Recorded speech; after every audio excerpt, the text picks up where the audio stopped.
Hello guys, welcome back for another new video. आज मैं आपको better through the haven episode 40 की novel को एक्सप्लेन करने जा रहा हूँ। So please like, comment and subscribe. यार आप लोग कमेंट नहीं करते हो, प्लीज कमेंट किया करो प्लीज।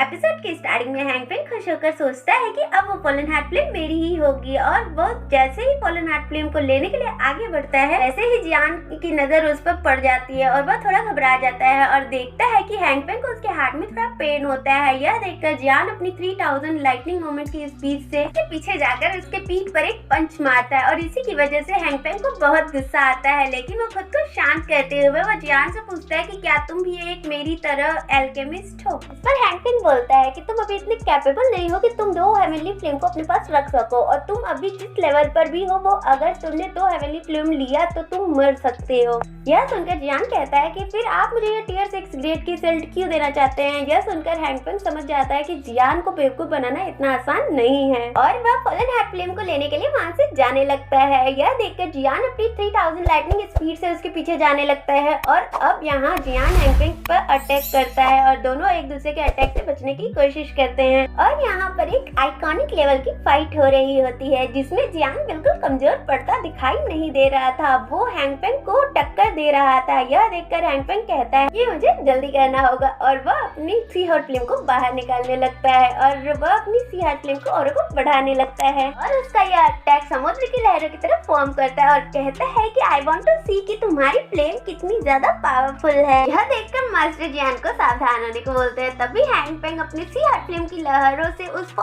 अटैक कर देता है। यह देखकर जियान अपनी ग्रीन लोटस फ्लेम को बाहर निकालता है और ग्रीन लोटस फ्लेम से एक लोटस बनाता है। और हाँ, ये एंग्री बुड्ढा लोटस नहीं है क्योंकि वो दो फ्लेमों की कॉम्बिनेशन से बनता है और जियान सी हॉट फ्लेम के ऊपर अपना ग्रीन लोटस फॉर्म करने के बाद उस पर अटैक कर देता है। इन दोनों का अटैक एक दूसरे से टकराता है और इसका इफेक्ट वहाँ पर प्रेजेंट स्टूडेंट, ब्लैक कॉर्नर की एल्डर्स और मास्टर पर इफेक्ट करता है। इस अटैक के आपस में टकराने के इफेक्ट को देखकर हैंक पेंग डर जाता है और यह देखकर हैंक पेंग गुस्से में पूछता है कि यह तुमने कहाँ से सीखा, इतनी सी उम्र में तुम्हें ये सब कैसे पता और कहाँ से सीखा। अभी जियान ग्रीन लोटस फ्लेम को अपनी आंखों से बाहर निकालता है। यह देखकर हैंक पेंग की फट जाती है। तभी जियान की हैंड से मास्टर की बोन चिली फ्लेम जियान की बॉडी को कवर कर लेती है। जियान पूछता है कि मास्टर क्या हुआ, तो मास्टर बताते हैं कि इसे पता चलना चाहिए कि मैं कौन हूँ। तभी मास्टर का फेस जियान के फेस में दिखने लगता है, जिसे देखकर हैंक पेंग मास्टर से पूछता है कि तुम अभी मरे नहीं। जिस पर जियान हैंक पेंग को थैंक्स बोलता है कि आपकी वजह से मुझे इतने अच्छे मास्टर मिले और मैं धन्य हो गया। तभी हैंक पेंग की पुरानी यादें उसके सामने याद आने लगती हैं कि कैसे उसने मास्टर को मारा था। बस सारे दृश्य उसके सामने आने लगते हैं।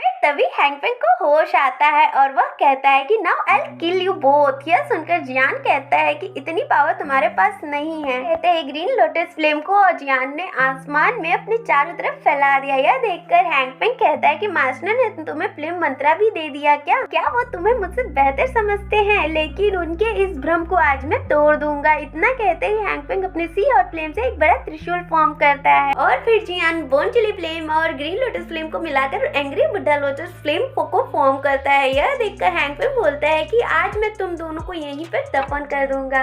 हैंक पेंग सी हॉट फ्लेम से बने त्रिशूल को और ज्यादा पावरफुल करने लग जाता है और इधर जियान अपने एंग्री बुड्ढा लोटस को फॉर्म कर लेता है। एंग्री बुड्ढा लोटस को देखकर फर्स्ट एल्डर सभी एल्डर से कहते हैं कि सभी अपनी फाइट को छोड़कर अपने आप को प्रोटेक्ट कर लो। फिर जियान और हैंक पेंग अपने अटैक्स को रिलीज करते हैं। जैसे ही उनका अटैक एक दूसरे से टकराता है तो वहाँ एक एनर्जी ब्लास्ट हो जाता है और वहाँ पर खड़े स्टूडेंट, मास्टर, एल्डर्स और ब्लैक कॉर्नर के एल्डरों पर इसका इफेक्ट होता है। यह देखकर मास्टर बोलते हैं कि ये तो काफी ज्यादा भयानक है और उसके टकराने से वहाँ पर धुआं हो जाता है और किसी को समझ नहीं आता कि वहाँ पर क्या हुआ है। थोड़ी देर बाद वहाँ धुआं हटता है और हैंक पेंग जियान के सामने खड़ा दिखाई देता है और उसकी हालत खराब दिख रही होती है। इस धुएं से जियान का एंग्री बुड्ढा लोटस बाहर निकलकर आ जाता है और उसे देखकर हैंक पेंग बहुत ज्यादा डर जाता है और एंग्री बुड्ढा लोटस हैंक पेंग के पास जैसे ही पहुँचता है जियान उसे ब्लास्ट कर देता है और फिर बहुत बड़ा एंग्री बुड्ढा लोटस अपीयर होता है। हम देखते हैं कि हैंक पेंग बेहोश होकर नीचे गिरने लगता है। तभी मिस्टर सिल्वर एंड गोल्ड आकर उसे पकड़ लेते हैं और उनकी सांसें चेक कर रहे होते हैं और उसे कहते हैं कि तुम यहीं मर गए होते तो हमारा वादा पूरा नहीं हो पाता। तभी वह हैंगपेंग को लेकर बैक कॉर्नर के एल्डर के साथ वहाँ से जाने लगते हैं। कहते हैं कि ये बहुत ज्यादा घायल हो चुका है, इसलिए हमारा अभी जीत पाना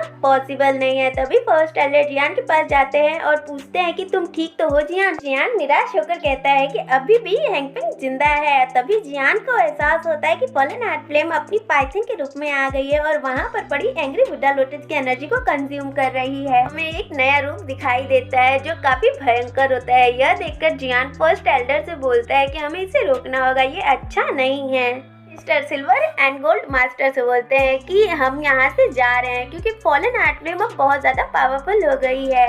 ना बोलकर ब्लैक कॉर्नर के सभी लोग वहाँ से चले जाते हैं। तभी फर्स्ट एल्डर सभी स्टूडेंट से बोलते हैं कि तुम लोग यहाँ से चले जाओ। यह देखकर जिया बोलती है जियान अभी भी वहीं पर है। तभी मास्टर जियान से बोलते हैं कि एंग्री बुड्ढा लोटस को यूज करने के कारण हमारी पावर भी कम हो चुकी है। हार्ट फ्लेम ने हमारी एंग्री बुड्ढा लोटस की एनर्जी को कंज्यूम करने के बाद ये काफी पावरफुल हो गई और अभी हम इसे ले नहीं सकते, इसलिए तुम अभी छोड़ दो। ये फर्स्ट एल्डर जियान को यहाँ से जाने को बोलते हैं और खुद भी एल्डरों से बोलते हैं कि आप सभी मुझे अपनी पावर दो और सभी एल्डर अपनी पावर को फर्स्ट एल्डर को देने लगते हैं। एल्डर को सभी की पावर मिलने के बाद वह सील की फॉर्मेशन करने लगते हैं और उस फॉर्मेशन की सारी एनर्जी को ट्रेनिंग टावर के अंदर ट्रांसफर करते हैं। ये एल्डर से कहते हैं कि एल्डर्स उस सील को बनाने में हमारी हेल्प करे और सभी एल्डर मिलकर सील को बनाने लगते हैं। यह देखकर जियान वहाँ से जाने लगता है। तभी फॉलन हार्ट फ्लेम उसे देख लेती है और उसका पीछा करने लगती है और तभी सारे एल्डर अपनी सील को बनाने की स्पीड को तेज कर देते हैं। इधर फॉलन हार्ट फ्लेम जियान का पीछा नहीं छोड़ती। तभी जियान के मास्टर जियान को कहते हैं कि यहाँ से जल्दी से निकलो। तभी जियान देखता है कि सील अभी तक बनी नहीं है। मैं यहाँ से चला गया और वह मेरे पीछे बाहर आ गई तो यहाँ पर बहुत बड़ी तबाही मच जाएगी। यह सोचकर जियान फॉलन हार्ट फ्लेम को ट्रेनिंग टावर के अंदर ले जाने लगता है। फॉलन हार्ट फ्लेम भी उसके पीछे अंदर जाने लगती है। फॉलन हार्ट फ्लेम जियान को खाने वाली ही होती है कि जियान अपनी स्पीड तेज कर लेता है और fallen heart flame training tower से टकराकर नीचे गिर जाती है। तो जियान वहाँ से निकलने का सोचता है और वह ऊपर आने लगता है। तभी फॉलन हार्ट फ्लेम एकदम से बाहर आ जाती है और वह जियान पर अपनी फायर से अटैक कर देती है। जियान की विंग्स जल जाती है और जियान नीचे गिरने लगता है और सोचता है कि मास्टर मुझे माफ कर देना, मैं आपका वादा पूरा नहीं कर पाया, मुझे माफ कर दीजिएगा और मेरी प्यारी यूनर मुझे माफ कर देना कि मैं तुम्हें लेने नहीं आ पाऊंगा। आई विश तुम मेरी सिचुएशन को समझोगी और मुझ पर प्राउड फील करोगी। अभी फॉलन हार्ट फ्लेम जियान को खा जाती है और दूसरी तरफ एल्डर सील को बंद कर देते हैं और फॉलन हार्ट फ्लेम सील से टकराकर उसी में बंद हो जाती है। अब हम जियान को देखते हैं जो फॉलन हार्ट फ्लेम के पेट में होती है और उसके चारों तरफ बोन चिली फ्लेम होती है और इसी सस्पेंस के साथ हमारा एपिसोड एंड हो जाता है। मैं बहुत जल्द ही एपिसोड 40 की नॉवल को एक्सप्लेन करने वाली हूँ, तो प्लीज हमारे इस चैनल को जल्दी से सब्सक्राइब कर लीजिए। हमारा ये वीडियो आपको अच्छा लगा तो please like, comment and subscribe. आगे की वीडियो देखने के लिए हमारे इस चैनल को सब्सक्राइब करें। Thank you.